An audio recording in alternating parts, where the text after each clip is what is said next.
آپ پر سلامتی ہو اے امیر المؤمنین عمر فاروق، جن کے ذریعے اللہ نے اسلام کو عزت عطا فرمائی۔ اللہ تعالیٰ آپ کو امت محمدیہ علی صاحبہ الصلاۃ والسلام کی طرف سے بہترین جزا عطا فرمائے۔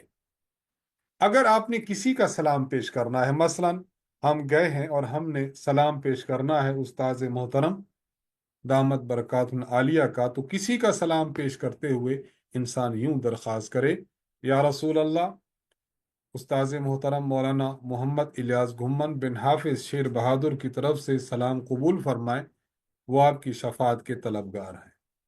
اپنے والدین کی طرف سے، دوست اقارب کی طرف سے، جنہوں نے آپ کو کہا ہے، ان کی طرف سے جب آپ سلام پیش کریں گے تو یوں روضہ اقدس پر سلام پیش کریں۔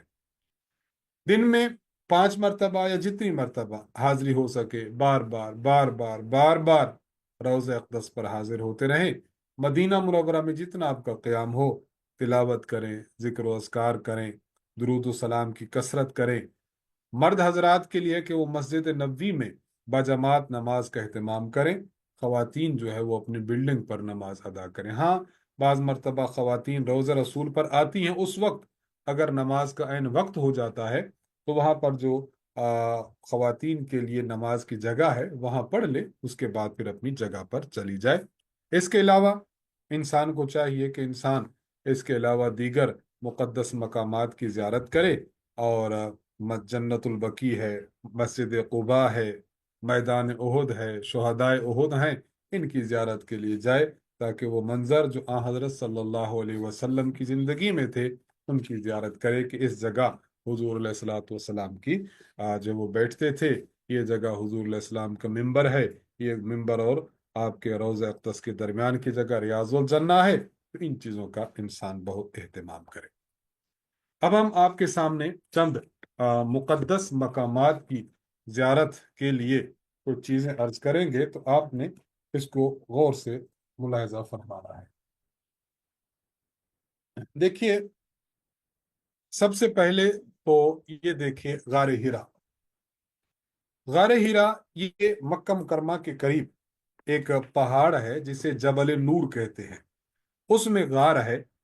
پہلی وحی، اقرأ بسم ربک الذی خلق، خلق الانسان من علق، اقرأ وربک الاکرم الذی علم بالقلم، علم الانسان ما لم یعلم، یہ وحی نازل ہوئی، یہ وحی نازل ہوئی۔ تو یہ جو غار ہے یہ پہاڑ کی چوٹی پر نہیں، بلکہ اس تک پہنچنے کے لیے 60-70 میٹر نیچے مغرب کی سمت میں انسان کو جانا پڑتا ہے، تو نشیب میں اتر کر راستے پھر بلندی کی طرف جاتا ہے، یوں انسان جو ہے وہ غار کی طرف جاتا ہے۔ بہرحال یہ غار ہے، پہلی وحی کا نزول یہاں پر ہوا، تو بہت ہی متبرک جگہ ہے، یہاں انسان کو جانا چاہیے۔ غار ثور جو ہے یہ مکہ معظمہ کے دائیں جانب 3 میل کے فاصلے پر ایک پہاڑ ہے جسے کہتے ہیں جبل ثور۔ یہ غار اس جبل ثور میں واقع ہے۔ آپ صلی اللہ علیہ وسلم نے مکہ معظمہ سے مدینہ منورہ ہجرت کی تھی، تو 3 دن اس غار میں قیام فرمایا تھا۔ قرآن کریم میں ہجرت کا بیان کرتے ہوئے جس غار کا ذکر کیا گیا ہے وہ یہی ہے، اذ ہما فی الغار، کہ جب اللہ کے نبی اور حضرت صدیق اکبر رضی اللہ عنہ اس غار میں تھے، تو اس غار کا ذکر، یہ وہ غار ہے۔ حضرت ابوبکر صدیق رضی اللہ عنہ پہلے اس غار میں گئے، جا کر انہیں غار کو صاف کیا، اور پھر حضور صلی اللہ علیہ وسلم کو اس غار میں اندر لائے۔ اللہ کے حکم سے غار کے دہانے پر جو مکڑی ہے اس نے جالا تانا تھا۔ مشرکین قدموں کے نشانات سے چلتے چلتے اس غار کے دہانے پر پہنچ گئے تھے، اور اندر سے آپ صلی اللہ علیہ وسلم اور صدیق اکبر ان کے پاؤں کو دیکھ رہے تھے، لیکن اللہ تبارک و تعالیٰ نے ان کو بچا لیا، ان کو بچا لیا۔ جنت المعلی یہ مکہ مکرمہ کا ایک خاص قبرستان ہے۔ جنت البقیع کے بعد جنت المعلی جو ہے وہ دنیا میں افضل ترین قبرستان سمجھا جاتا ہے۔ یہ کعبہ سے مشرقی جانب قریب ہی واقع ہے۔ اس قبرستان میں حضور صلی اللہ علیہ وسلم کے رشتہ داروں میں حضرت ام المومنین امی عائشہ رضی اللہ عنہا، دیگر صحابہ و تابعین اور اولیاء و صالحین کے قبور مبارکہ موجود ہیں۔